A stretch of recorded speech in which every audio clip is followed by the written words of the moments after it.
Without further ado, I want to introduce our opening guests. We're going to look a little bit at politics and take a deeper dive into the state of journalism today.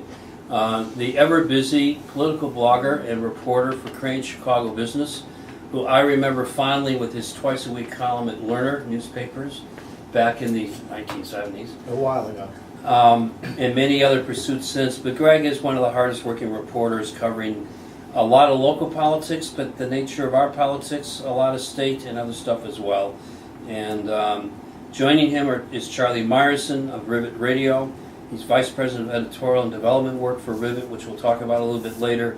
But I also consider him, even though he claims he's not making any money from these professions right now, Meyerson's strategy is a great way to get introduced to all social media platforms and how to use them more effectively. Whether you're a journalist, a storyteller for a nonprofit, a major institution is just looking to get kind of over the hump. I consider him a real media entrepreneur. In the many years I ran an annual conference for the Community Media Workshop, now Public Narrative.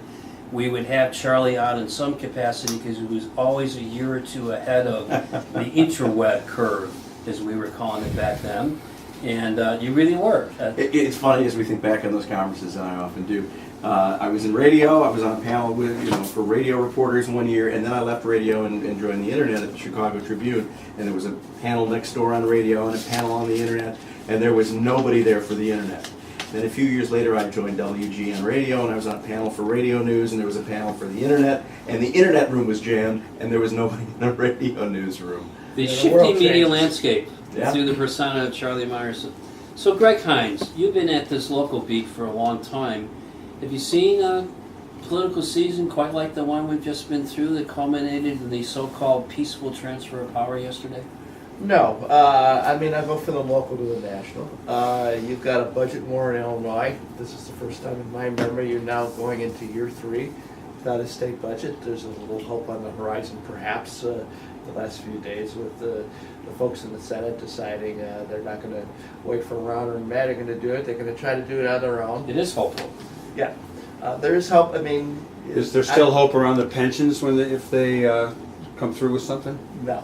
The Illinois Supreme Court is pretty clear on that. Pay up, suckers. There's some lawyers who argue that you can carve a little bit off the side. I don't think so. On top of that, you've got a mayor who clearly wants to run for a new term and is running uphill. If he doesn't get a handle on the murder wave for his needs, for our needs, and for the people of Chicago's needs, he ain't going to win. And then you've got this presidential election unlike any. Let's go there, because you framed the rest of the questions I wanted to ask pretty well there. Yeah, we're ready to ask you a few. But let's start with yesterday, and maybe back up a little bit into the campaign itself. But you've been a long-time observer of these transitions, and what was your reaction as you looked at this? First, give the devil's due. Trump, like Bernie Sanders, figured out, much more so than other people in the political and media establishment, that there was a big slice of America that was unhappy, they were mad at hell, and they weren't going to take it anymore, and he, in his own way, mobilized it. Sanders mobilized on the left. Trump mobilized middle America, particularly outraged, we're not going to take it anymore, middle-aged white guys who used to work for factories. Both sides have legitimate grievances, and he managed to gin up his side, combined with some strong dislike of Hillary Clinton, just enough to sneak into the White House, even though she got roughly 3 million more popular votes than he did. However, Trump broke every rule in the book on the way, and some people have been hoping that, well, now that he's actually in the big chair and the weight is on him, that he might kind of pivot and grow up a little bit and quit trying to mobilize his base and run. Anybody who thought that should have been disabused of that yesterday. I thought his inaugural speech, he needs to dance with the people that brought him. He promised certain groups that he would do things, and it's his responsibility to try to deliver on that. But then, having said, he's the president of the entire country. he had a responsibility to reach out, and I didn't see any. It was very much like a campaign speech. We're going to put up a big wall, we're going to dig a moat, we're going to bring back all those jobs. No, you don't. It's going to be 1958 again. Hallelujah. And It God's sounds- watching over us, big time. It sounds trite, but it was not presidential.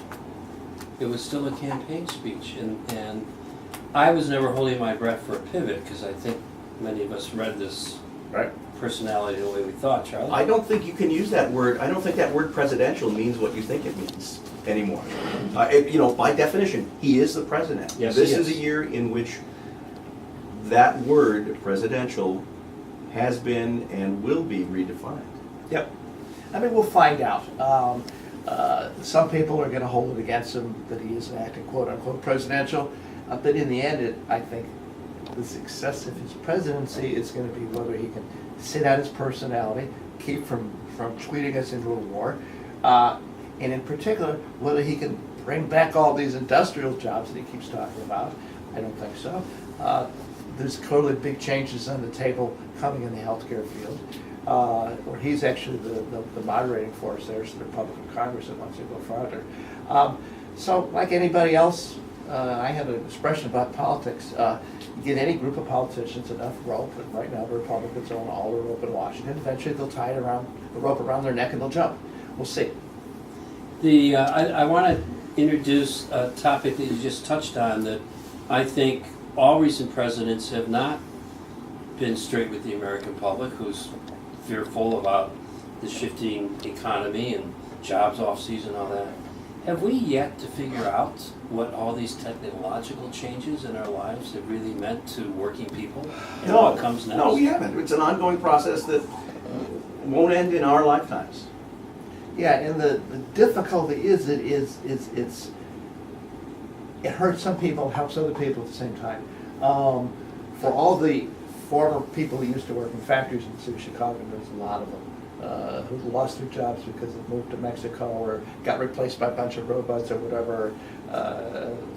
There are other people in this city who have very well-paying jobs because they're plugged into an international economy. There are hundreds of thousands of folks who are accountants, media, lawyers, all kinds of things who work primarily downtown, who are tied into that international economy. And if you don't want to throw out the baby with the bathwater. The idea is to spread the wealth, it's not to take it away. And indeed, there are other practical signs of it, with Google growing up in the West Loop and huge new Amazon distribution centers, which is killing retail. It's not just, that's also a technology innovation of sorts, but it's a very different kind of tangible thing as I look. I've spent time driving neighborhoods a lot the last couple of weeks with my grandson, and it's stunning how many more empty storefronts there are in just about every good and not so good neighborhood you might want to drive through. Brick and mortar has a problem everywhere right now. And I don't think we've come to grips with that, other than new emergency care centers going into where there used to be a Kmart, and that's an awfully big facility. It's good bad. Who am I to sit there and tell millennials, no, you can't go online and buy stuff because it's more convenient or you think it's cheaper? No, you have to show up at the local store down the block. People make their choice, but there are always results. I want to go back to Washington, D.C. For those of you tuned in late, we're talking with Greg Hinz and Charlie Meyerson. I was reading an article yesterday that basically talked about there are the Trumpites, there's the traditional Republicans, and there's the Democrats. And of course there's probably different groups of Democrats. So that's a lot of different groupings in D.C. That some of us will watch for, hopefully, to see where the splits are, to maybe slow down some of the things that the new president has said he's going to do. What's your take on these, the interaction and the dynamics of these different groups, either of you?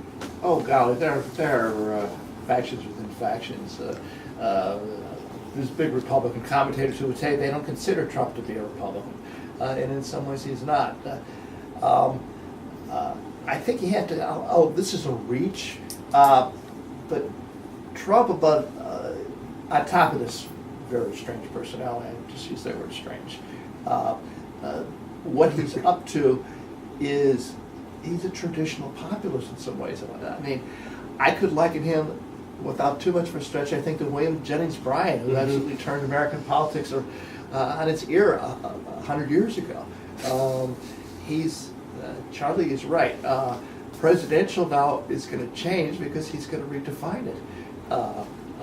My gut tells me that when this all settles down after a while, that Trump, and he's 70, his energy is not unlimited, is going to run kind of a CEO corporate-based presidency. He's going to act like chairman of the board.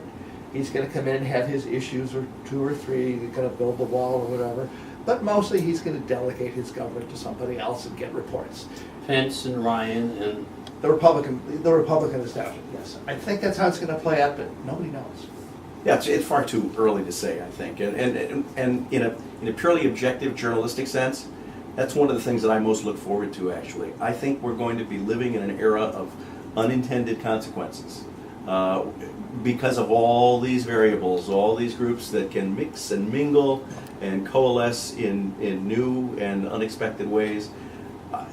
That raises the possibility of, for those who were opposed to Trump, I think some pleasant surprises, as well as, of course, some unexpected and disappointing developments. Yeah, I mean, I think everybody here would probably say, "Oh, yay, brother!" To hear him go after the drug companies and say your profits are too much, you're going to have to cut your prices.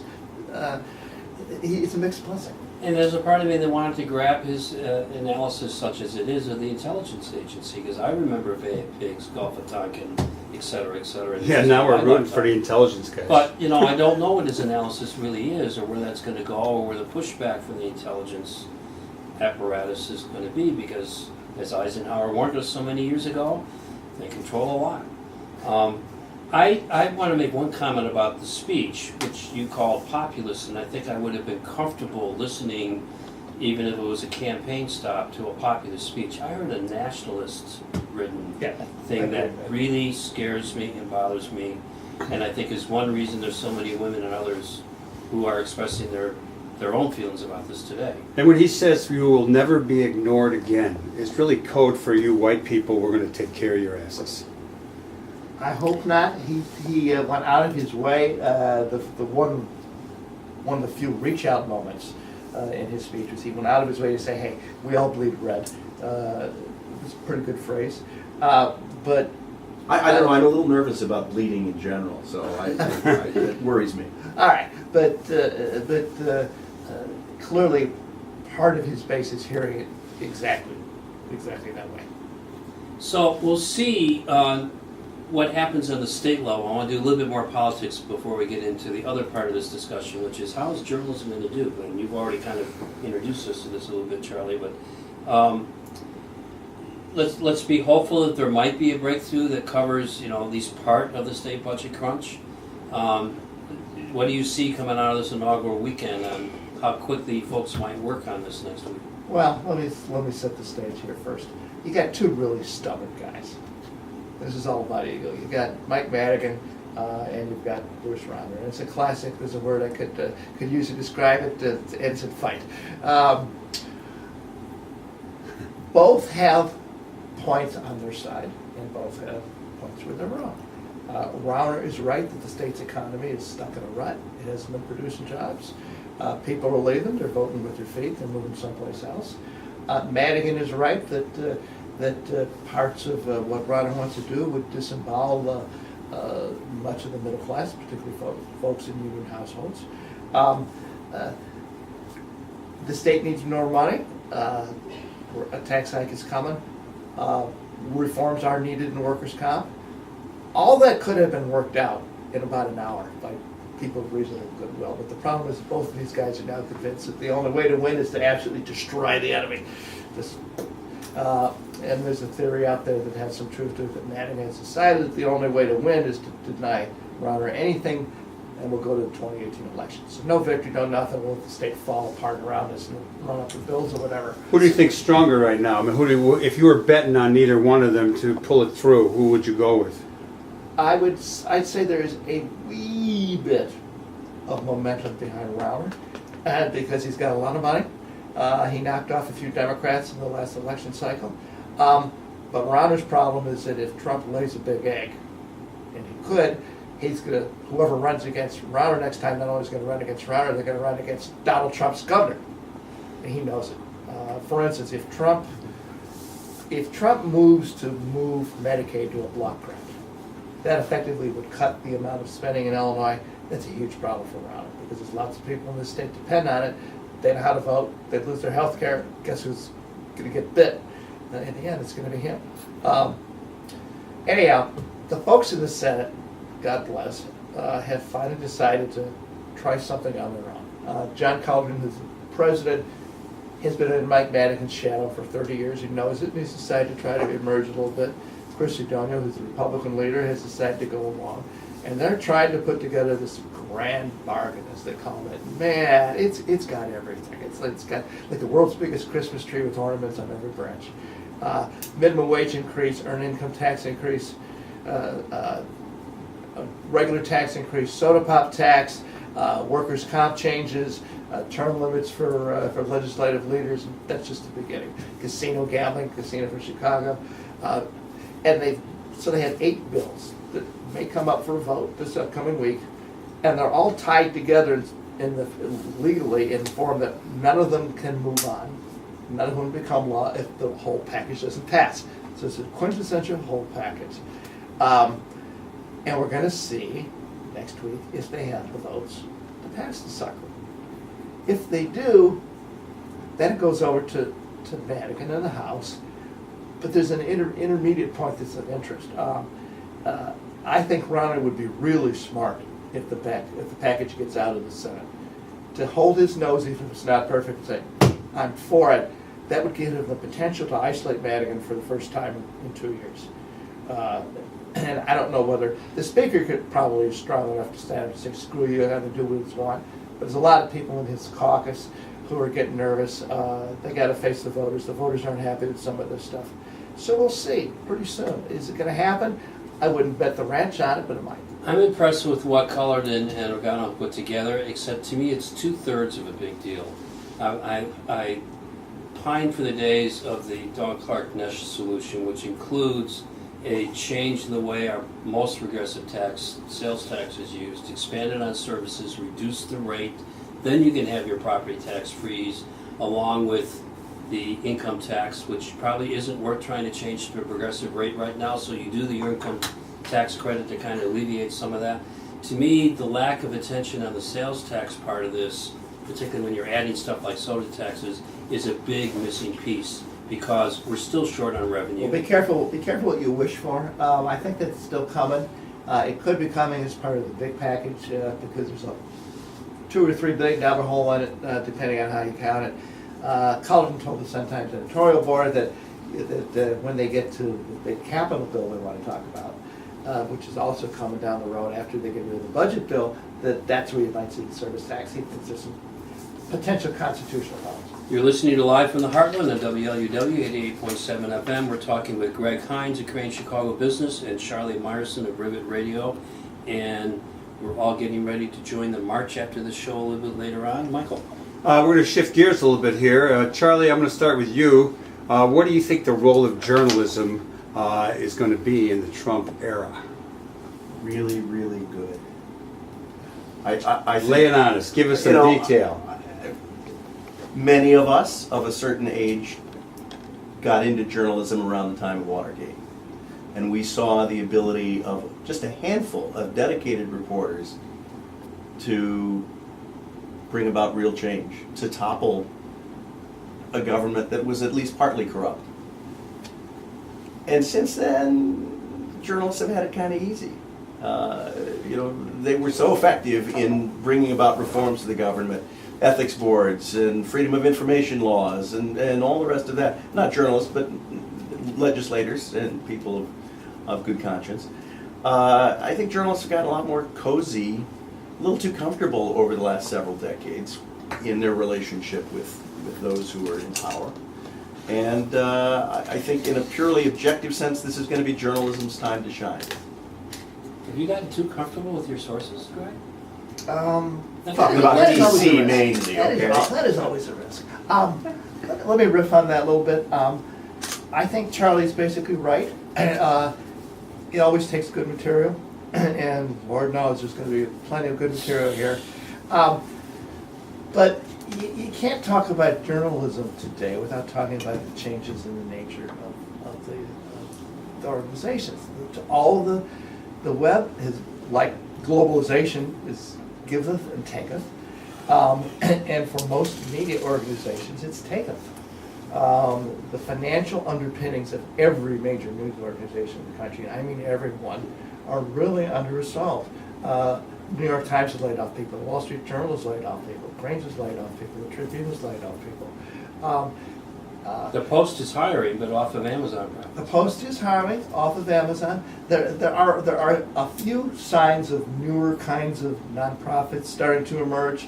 We'll see how far they get, but ultimately, like anything else, you can have really dedicated people who give their life for the cause for a while, but if you really want to produce in the end, you got to pay for it. And the question about whether we can pay for the journalism is kind of up in the air. The industry is going through such tremendous transformation. We haven't seen the end of it yet. Many of the organizations that Greg talked about were large and fat Right. and lazy. I'm thinking back to the 80s and 90s, producing content that in an internet age would virtually have no audience, and yet they were paying to create it. The reallocation of resources is an ongoing thing, and we're going to find out in the next 4 years in particular what an audience values. I said this on Twitter the other day, the real problem, and on Facebook, the real problem with the media, the journalism industry's problems is lazy advertisers.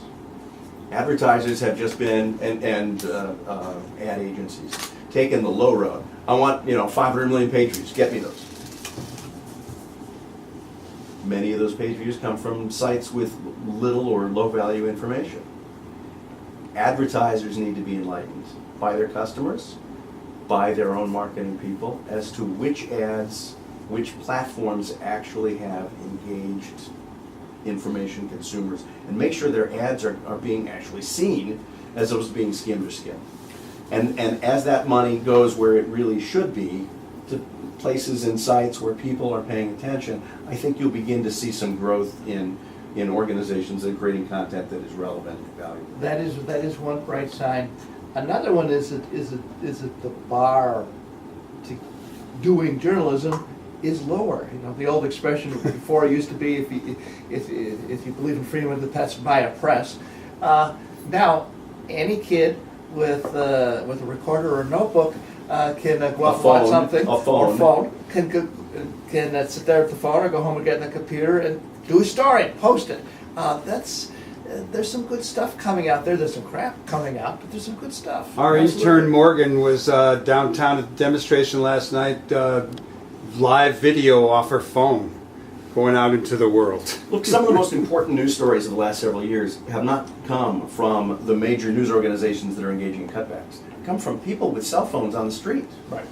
Is that where the now president's notion of journalists, nasty people, and this whole fake news thing? I mean, that's another part of the shifting environment besides the technology and the underpinning resources that have been shifting about, is that, like members of Congress, journalists are held in pretty low self-esteem, and now there's this whole fake news label that's been thrown on things. How do you practice your craft when the audience doesn't trust you? Here's one thing that I think has been undervalued over the years, and the one thing that I think more people need to be aware of as they assess which sources are legitimate. Real journalists, committed journalists, responsible journalists, correct their mistakes. Look for organizations that apologize when they get things wrong, that go back and fix things that weren't right in the first place. Yeah, I'd add to that I think real journalists, there's a place for advocacy and opinion in any news organization, but you have an obligation, even when you're doing opinion, to try to be fair. And if it's not clearly opinion, you have an obligation to at least see what the other side is. You may not believe it. It could be a line that's being peddled. It could be right on the back end of a horse. But you can't just do screeds. That's not journalism. So that notion of covering both sides has been drilled into journalism students for years and years, and Charlie and I at least have debated this because neither one quite subscribe to that. We believe in fair and balanced is the real standard we need to be watching. But really fair and really balanced. Yes, and it means, that maybe some stories have one point of view and others may have six, so that covering both is usually not quite good enough for me.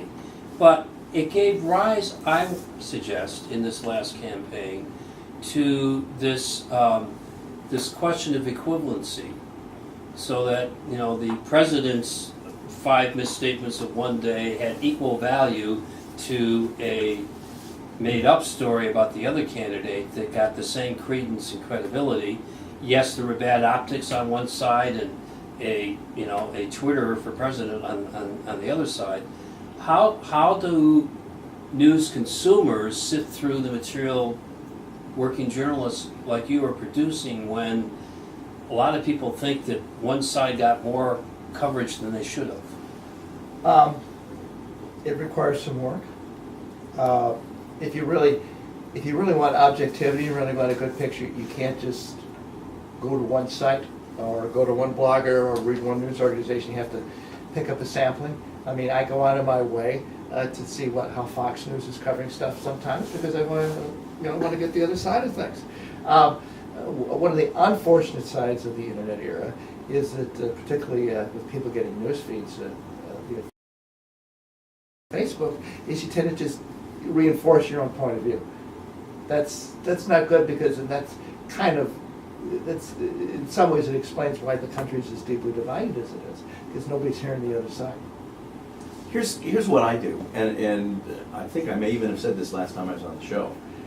I go out of my way on Twitter to follow people whose politics and whose positions I may not agree with. Now, I don't actually use Twitter much, but what I do use is a newsreader app that's become my front page. And the app I use is called Nuzzle, N-U-Z-Z-E-L. I don't get any money for mentioning this, but it's the one I use.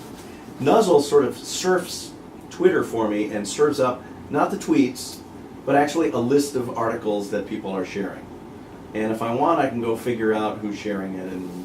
But in essence, I get a pretty, because I follow a lot of people on Twitter, thousands. And I don't know you have to do that. Follow a few people on Fox, follow a few people on MSNBC, follow people at the Wall Street Journal and the National Enquirer or whatever. And you'll wind up getting a pretty diverse feed of news stories through a newsreader like Nuzzle. Can I ask you, Greg, what's your front page if you have something like that? How do you have to go through a lot of material first thing every morning, and there are several feeds from Cranes, from Political, Illinois, from both the newspapers. I do it a little more conventionally. I check my Twitter feed, but God knows you follow too many stuff. You can sit there all day. Twitter's a fire hose. You're Twitter not itself on is a Facebook. fire. Yes. No, I do not do Facebook. I read the Tribune with breakfast. Me too. Me too. I will take And the Sun-Times. I will take a look at, before I sit down at my desk, the websites of Politico, New York Times, Wall Street Journal, and maybe CNN. Politico. And then I'll read the New York Times and Wall Street Journal print editions at lunch. And along the way, I may check out if there's something really going on nationally, I might check out one of the broadcast networks. And just to give our listeners a quick, how many posts are you doing by midday into the afternoon before your 5 o'clock deadline? I will usually do at least 2 and oftentimes 3 posts, and I don't do short posts, I do long posts. Yes, you do. Any of you I guys post to watch? Facebook and Twitter, maybe a dozen or more times a day, which is not in any way equivalent to the substantial work that Anyone Greg look does. at the Guardian or the Washington Post? Pops up for Yeah, me all the time. I'll look at the post. The Guardian, it's something going on internationally, if I want to see it internationally. They just finally, for the first time, I saw asked for money. Usually, that's probably why I read them, because I don't. Cranes, I only read short bits of it that they on the daily feed. Although I've developed ways where I can copy and paste and get to articles. For $39 you can get a lot from Cranes. I'm like looking people to- to pay my salary. So Cranes just went through some shakeups at the top level, and You lost a colleague on the political beat. Yes. If you were asked what 5 things should we be doing to make our news more real and relevant and grow our leadership, what would you be telling your publisher? Well, Cranes is a particular kind of beast. The temptation is always to go for a mass audience, and call it clickbait, the term of art right now. But if you look at who's been really devastated in the last 10 years, it's the big mainstream news organizations. I think increasingly the future's probably a niche. You don't try to cover everything, you try to cover your thing, but you do it really well. Which I think Cranes does from the very beginning. But we have temptations like anything else. I mean, we cover It's a stuff. tough We business. cover stuff some days. I kind of scratch my head and say, "Why do we cover that? That's not a great story." But it's clicks. Mm-hmm. It's ads. Charlie, you work with a lot of organizations trying to figure out how to get their story into what's left of the media or the new parts of the media. What advice would you give either the deliverers of news ideas or the people who actually end up reporting it? Increasingly, I tell organizations that aren't themselves media organizations, yeah, it's nice if you get the media organizations on board, but you now have, for all the reasons we've discussed, all the tools at your disposal that you need to build your own Right. news organization or media hub, connect directly with people who care about the issues you care about through email, especially email, Twitter, Facebook, other social media. And if you can create enough buzz in those channels, the other mainstream media organizations or commercial media organizations will come knocking at your door. I want to go back to the beginning of our conversation. We were talking politics, and I'd like to get your hit, either one of you or both of you, on the future of the Democratic Party.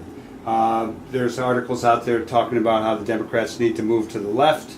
I, of course, would root for that, but I'm open to hearing what you guys think is going on and what needs to happen or will happen. I'm reluctant to make any kind of predictions or offer any kind of advice. I think journalists are bad at that, and I certainly am. I'll say, just looking at the recent past, when many people pronounced the Republican Party dead, that I think rumors of the Democratic Party's demise are greatly exaggerated. Well, I do too, and I'm not going to offer advice either. I will say though, my gut kind of tells me that the two parties are realigning. The Republicans are moving more, it's kind of on class basis, to be perfectly honest, which has a geographic and an economic component to it. But college educated, urban, professional folks increasingly are moving Democratic. People who don't have college educations, who don't live in big cities, rural, increasingly moving Republican. That could change depending on how Trump turns it out. I will say that I do think that the Democratic Party needs to be more than a collection of special interest groups. They need to have a speak to everybody element that kind of got lost in this election. Marilyn Katz, I don't know if you ever have Marilyn on the show. Marilyn wrote, she said, I knew that Hillary Clinton was in trouble when the day they announced that the Oreo factory in Chicago was going to close and move to Mexico. Donald Trump put out a big statement deriding this, and Hillary Clinton didn't say one word. Well, what the heck? The Democratic Party doesn't care about working class people losing their jobs. No, she didn't. They need to fix that. I don't know how. That's up to them, but they need to fix that. Well, I really appreciate two of you getting up early on a Saturday morning. It was the full discussion I expected we would have with some fascinating thoughts. I will replay this tape tonight. Charlie Meyerson of River Radio, thank you so much for your insights, and Greg Hinz at Cranes. I hope you have a good, restful rest of Saturday. Thank you for joining us in live from the Heartland, and carry on.